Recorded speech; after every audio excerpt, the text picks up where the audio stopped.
Hey, how y'all doing today?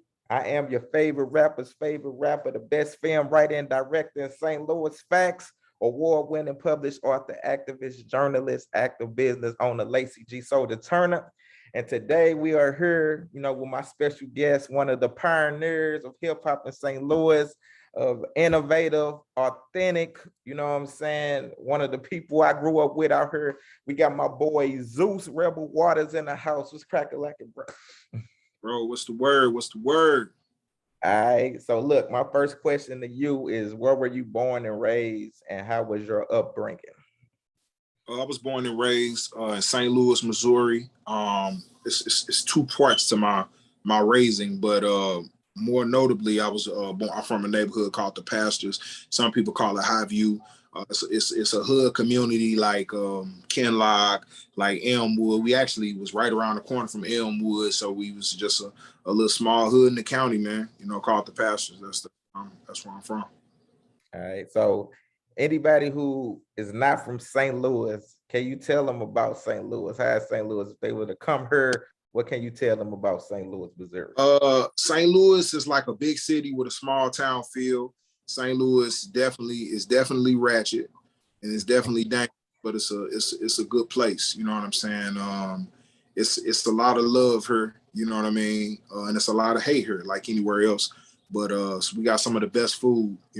Out of any city I've sure.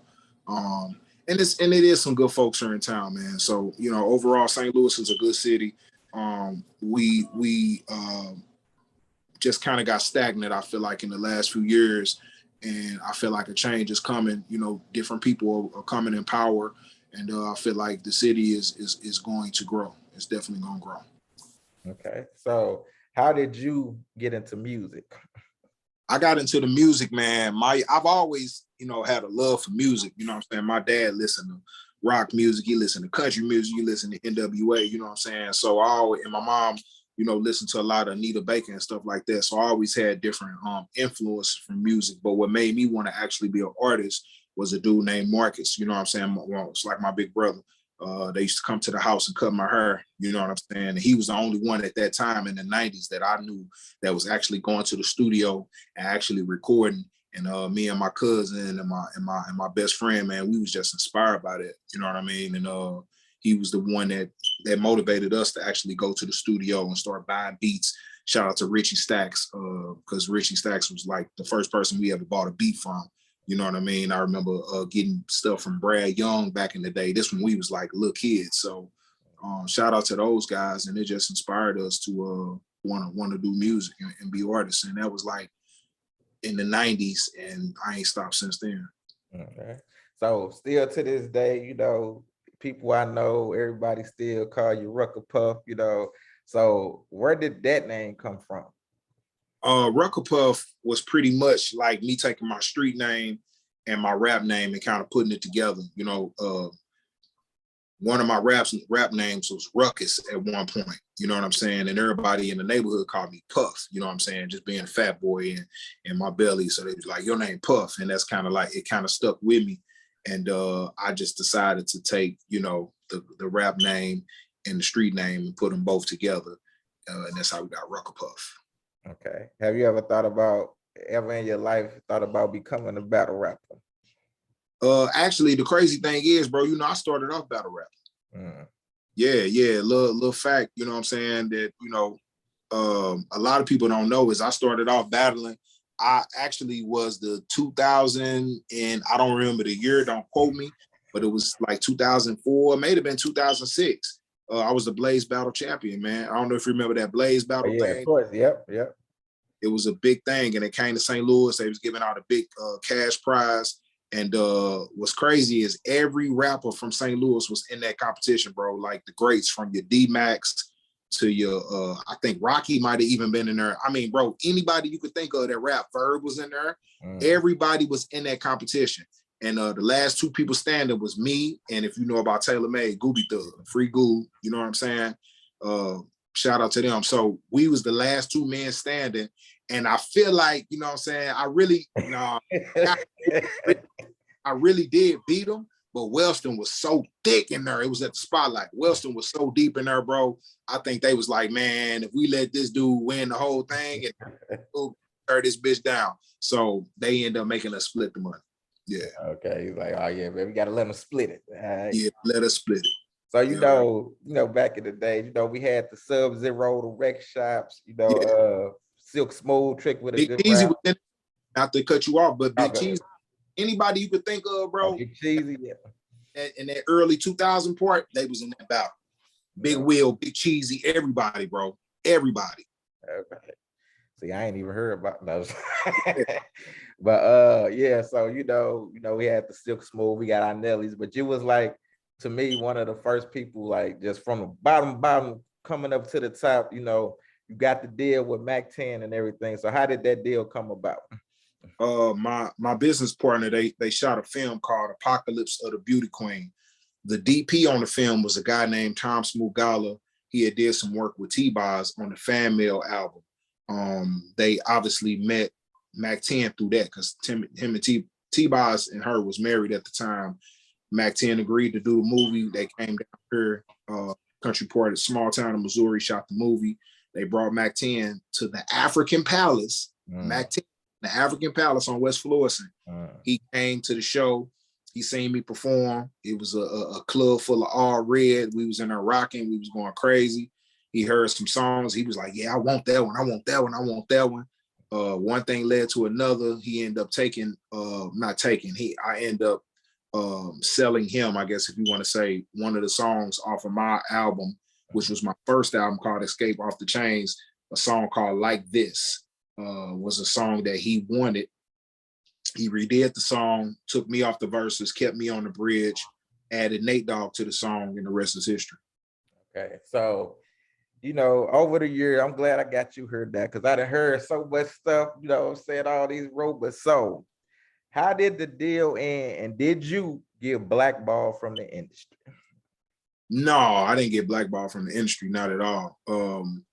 Mack 10, really, to be honest, he was going through a lot of health issues. You know what I'm saying? So it's like, actually, I signed the Who Banging like twice. I signed the Who Banging the first time through Capitol. So I was signed to Who Banging / Capitol. And then the second time I re-signed with him, it was like Who Banging. I think the distribution was through Universal. But no, I never got blackballed. I'm not blackballed at all. I just feel like, the hold up, not even really the hold up, because I mean, you know what I'm saying, I'm successful, you know what I'm saying, we do about 80 shows a year, it's moving, you know what I'm saying, and it's doing what it's supposed to do. But I think where we all hit this bridge that we just last little step that we trying to get over to get to, whatever Emerald City is. For me, I think it's just timing. You know what I'm saying? A lot of things have changed. Social media has came in. Now, if you remember back then, it was more like, you hard, you dope, I want to work with you, I want to sign you. And that still can happen today. But I think, a lot of times, people want to go on numbers. You know what I'm saying? They want to go on, oh, he got 75,000 Instagram followers and got blah, blah, blah, blah, blah. You know what I'm saying? Which to me don't mean nothing. Because you can have all them followers, all this, all them views, and people still don't connect with you, and people still don't end up becoming a fan. My fan base, I have an intimate relationship, not intimate. Yeah, it's intimate, not like as a sexual. I know what you mean. Relationship where the fans that support me and support my brand, it don't matter if I'm rapping, singing, it don't matter what the genre is, they in tune with my brand as a whole. So, you know what I'm saying? It's gonna happen. You know what I'm saying, the way it need to happen for me to become the biggest thing in the world. But it ain't on my time, it's on God's time. And that's just not a testament to me. I think that's everybody, because we all got stuff that we trying to do, you know what I'm saying, to provide for our families and really be global and be the biggest thing in the world, you know what I'm saying? But a lot of times it ain't nobody else stopping, it's you know what I'm saying? It's things that we got in us, and it could be relationships, it could be personal, you know what I'm saying? We all got stuff, man. I was raising my kids, man, for like the last 4 years, you know what I'm saying, being a single parent, you know what I mean? So I had a lot of things that could have deterred me from doing music, period, and just stopping. Me and you both know, we've been all doing this for a long time. So, just a lot of us that's in our late 30s, you know what I'm saying, or just finna get ready to touch 40 that was doing music when we started, they don't even do music at all no more. Facts. And that's because of life and different things that may have transpired where they was just like, man, I can't do it no more. So, you know, I'm just thankful to even be able to still do this today. Basically. Real talk, bro. That's some real shit right there. What made you change your name to Zeus Rebel Waters? I just changed a lot mentally, spiritually, personally. I just wasn't Ruckup no more. You know what I'm saying? So it's hard to, for me, music has to be authentic. I don't never do nothing that ain't 100% me, which, case in point, going back to what you said last time with the industry, that hurts also, because I feel like in this industry, not everybody in the industry, but a good portion of the people that control this industry, they're looking for you to be, even if it ain't you, they want you to be what they need you to be so that they can sell it, so that they can make money. You know what I'm saying? Which is a business. So I understand that, but I haven't been in a space where I feel like the best thing for me to do is do something that's not me. I want to authentically, and I want to get to where I'm trying to go the right way. You know what I'm saying? Oh yeah, that's my next question too. So music wise, what is the difference between Ruckup and Zeus? I would say Ruckup is like that power running back. He gonna run you over. Get the ball, he coming straight for you. Just run you over. You know what I'm saying? Just drag the fullback. Zeus is more finesse. Zeus is gonna juke. You know what I'm saying? Break, run to the outside. You know what I'm saying? Go through the curves and follow the offensive lineman. And basically, you know what I'm saying? So I'll say Zeus is more finesse. Ruckup is more in your face. Okay. So what made you, when you did become Zeus Rebel Waters, what made you decide to do the music you do? Because, you know, I've been listening to a lot of your stuff, and me, I love it because just like me, I try to be different and try to, you know, always raise the bar and do different type of music, not just one type of music. So what made you decide to be like, hey, I'm gonna just try these different things and it works for you too? Man, I think with me, bro, you know what I'm saying? I just got to the point where I just wasn't afraid no more. You know what I mean? I feel like all of us have a gang of like talents like deep down inside that we never bask on those talents because of fear. You see what I'm saying? And I'm just at the point in my life where I'm not afraid. You see what I'm saying? So the music that I'm making, the reason why the records are coming out so authentic, because the records are me.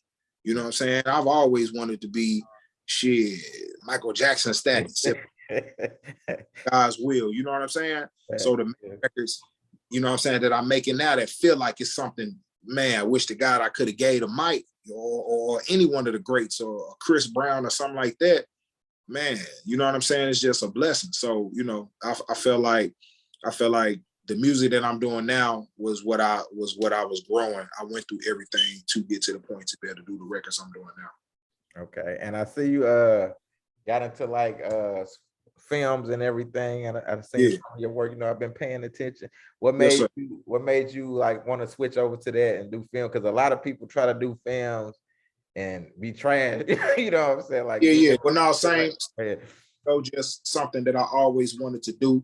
So it came natural. And that, like I say, that's the testament, man, out here. I just feel like when you doing things that's 100% you, it's gonna always come out cool. That's why sometimes you ever heard those stories where somebody be like, man, I wasn't even an actor, and then I just started doing it. Yeah.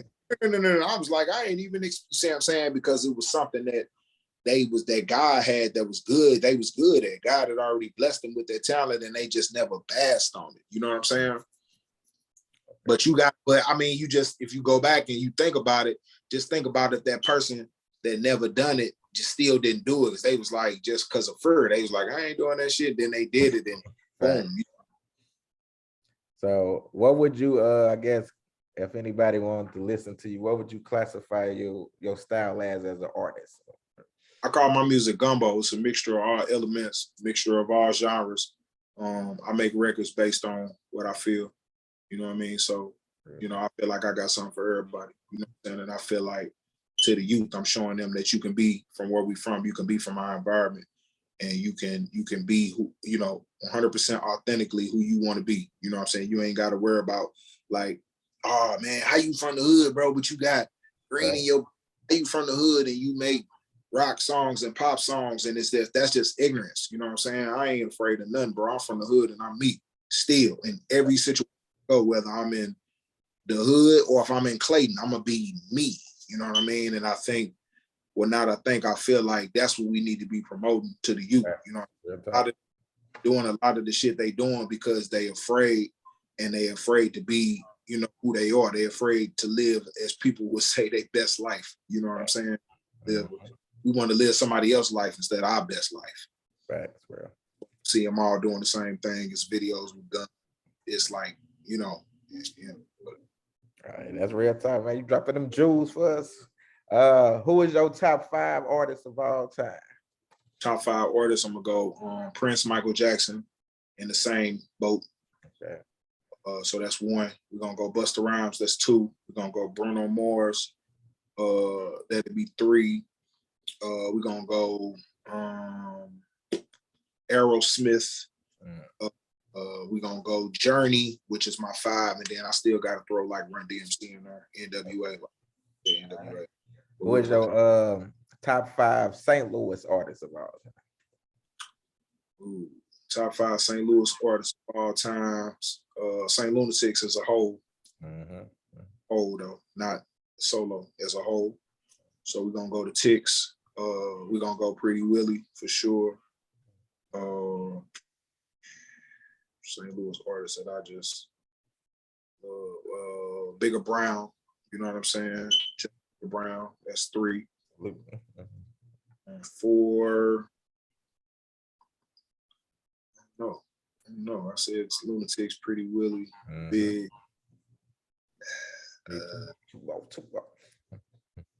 don't know who I'm missing, but yeah, that just jump off the plate. I'm gonna say, yeah, them. Okay.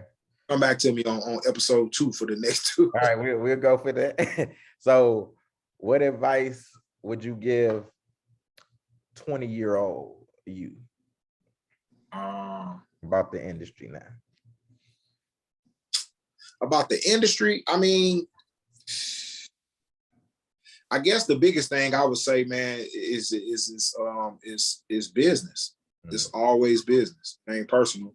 And if you don't have your business in order, bro, you gonna suffer. You gonna feel it. You know what I'm saying? And that's why I also want to ask you, I guess you could throw that in there. What advice would you give to the youth now who's trying to come up in the industry? In the industry, I would just say, be you, be 100% you, be who you are. Make sure you got a good team around you. You know what I'm saying? Because the team is the most important part. You can have a great team and be an okay artist. No team at all, dope ass artist. Right. You know what I'm saying? So we know that it's 10% talent, 90% business. Team is all included in business.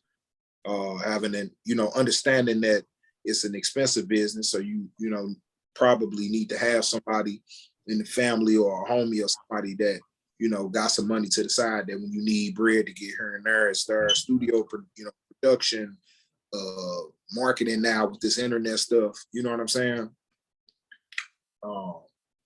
And I would say the last thing is just being fearless, man. You know what I'm saying? You got to be willing to go take that 10-hour drive, even if in the back of your mind, it may not be, what you expect, but if you don't go, you'll never know. You know what I'm saying? And I just look at shit like, if it ain't life or death, that just mean the show wasn't popping. Okay, pack up, go do another one. You know what I'm saying? And I'm saying you always, anytime I know you, even when we was on cards or whatever, no matter if it's 100 people or 10 people, you get that same energy and that performance. And that's how you build your fans too. And I say you get that same super energetic performance. So I always respected that about you too, bro. Salute. Okay. What has been your greatest, I guess, challenge in the industry while you've been trying to do music? I mean, really the same thing what we've been talking about is just like, I feel like if I would have stayed like Rucker Puff and just kept it where it's obvious what it is. It's Rucker Puff, it's loud, it's crunk, that's what it is. Boom. When you package it like that, it make it easier for you to walk in somebody's office and get a situation. But God had another plan for me. He changed my life, and he put me on another path musically. You know what I'm saying? So in retrospect, in 6 months from now or a year from now, we go back to this interview and be like, we had this talk, and now, bro, like the biggest thing in the world. And to the people that's watching, to them, they may say, that's impossible. That shit can't happen. You see, but I feel it in my spirit that can happen at any time, any day, because I put the work in. You know what I'm saying? You know how they say faith without work is dead. I put the work, I got the faith. So it's just up to God to say, this is what he wants from me, long as I follow the steps, you know what I'm saying, that he laid out. You know what I mean? And I feel like shit, anything can happen. You know what I'm saying?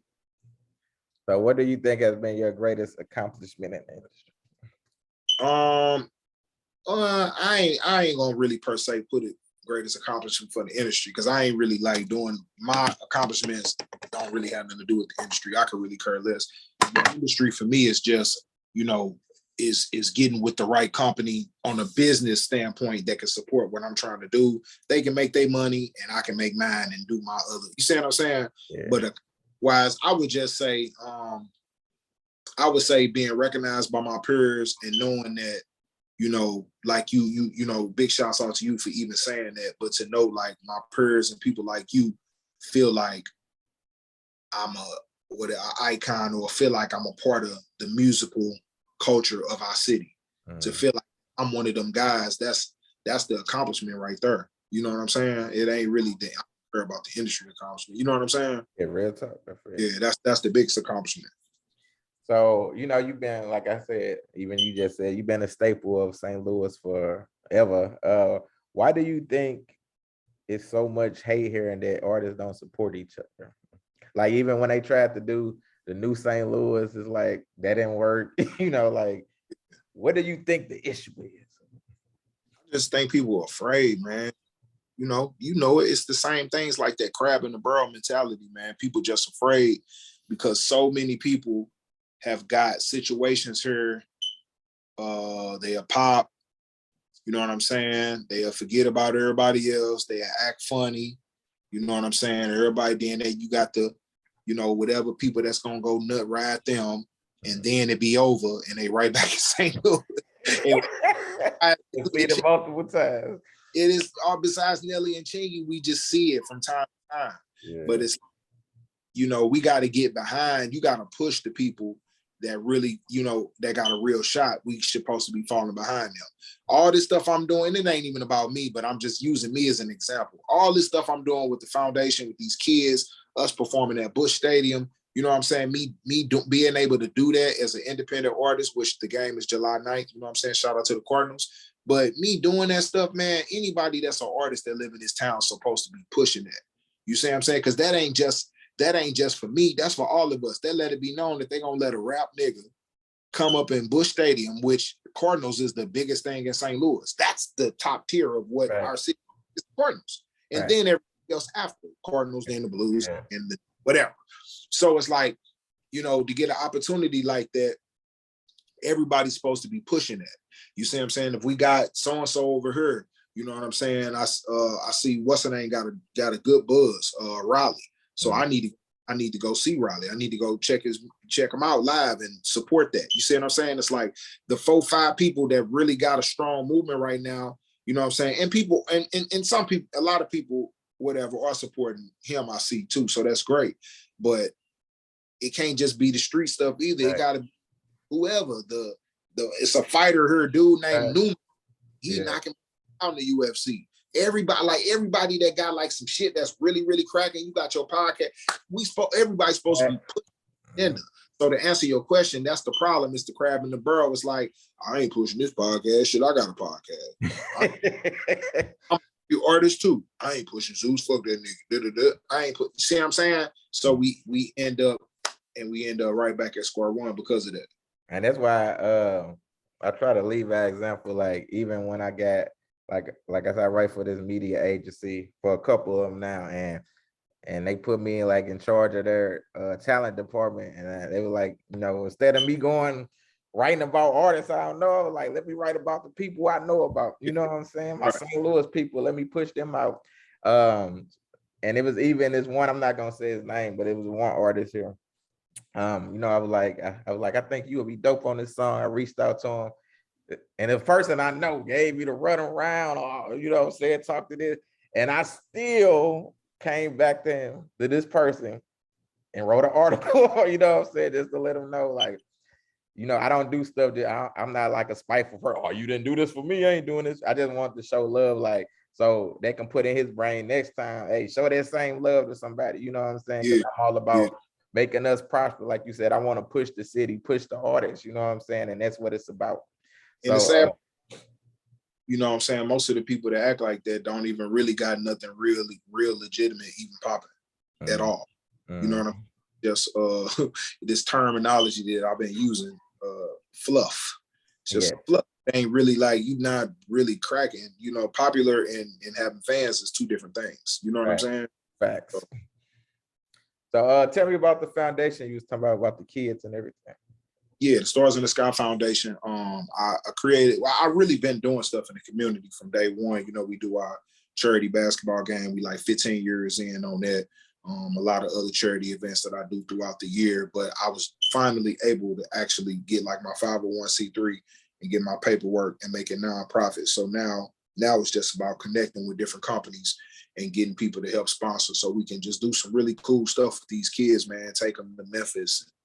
See where hotel where Martin Luther King was killed, and just take them to different trips and do stuff like that. So that's what we're working on now, just working on the funding. So anybody watching, if y'all interested in helping or volunteering, anything like that. So it's the Stars in the Sky on Instagram.